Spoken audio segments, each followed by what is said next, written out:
In the beginning, there was attraction, and there was persuasion. We still have both. They live side by side in the garden, like rhubarb and ragweed. But today, the strangest thing is happening. Attraction, once the red-headed stepchild of marketing, is looking pretty good next to its dominant stepsister. Attraction in video is making inroads like I've never seen.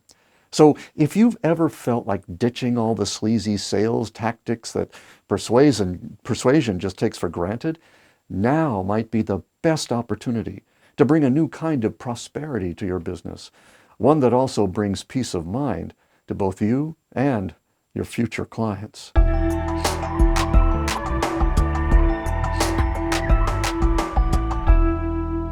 I've found that the marketer with the least amount of need is the one who wins. Can persuasion give us that? Before we go any further, let's define our terms. Webster says persuasion is the act of trying to convince someone of something, or the means of convincing someone to do something.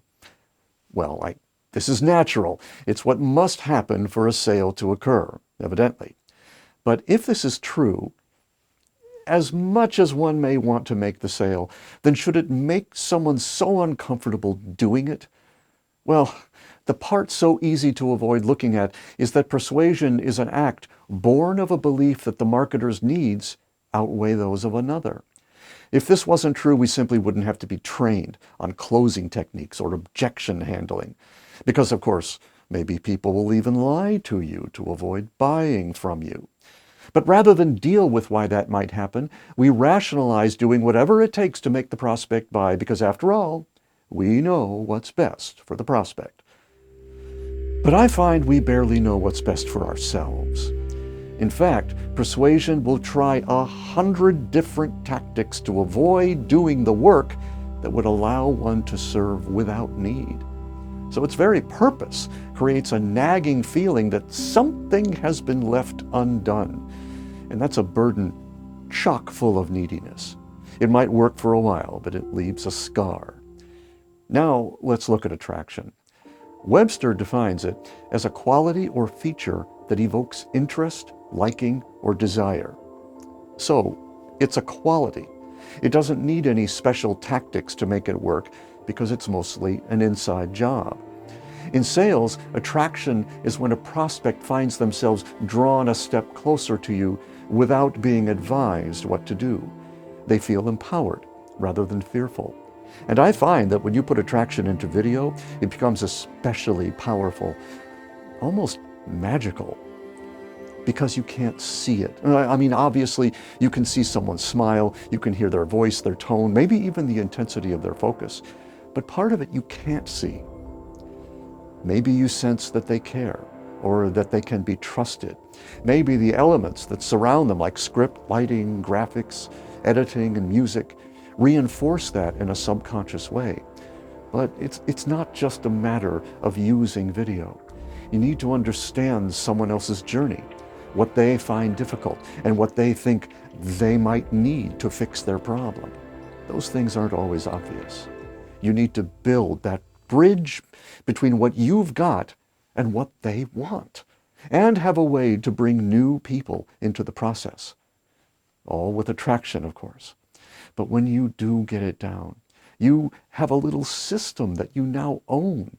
You don't stalk people anymore with a, what do you need? What can I help you with? What's going on? Just checking in kind of mentality. No. You stand in one place, do your thing, and become the hunted. Video becomes just part of the technology that makes it possible.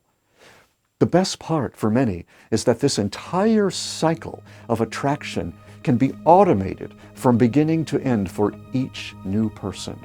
And the whole world is making it even easier to get started now. McKinsey says 90% of companies expect virtual selling to be the norm for the foreseeable future. So you might as well just, at least get good at the video part. Obviously, persuasion will also be with us well into the future. They say the dinosaurs coexisted with mammals for 100 million years. Even if persuasion isn't around that long, it's going to be long enough that switching to attraction will take courage. compassion, and awareness. But in just a few months, when your system is in place, when your outer world now matches your inner world, the birth pangs will have felt more than worth it.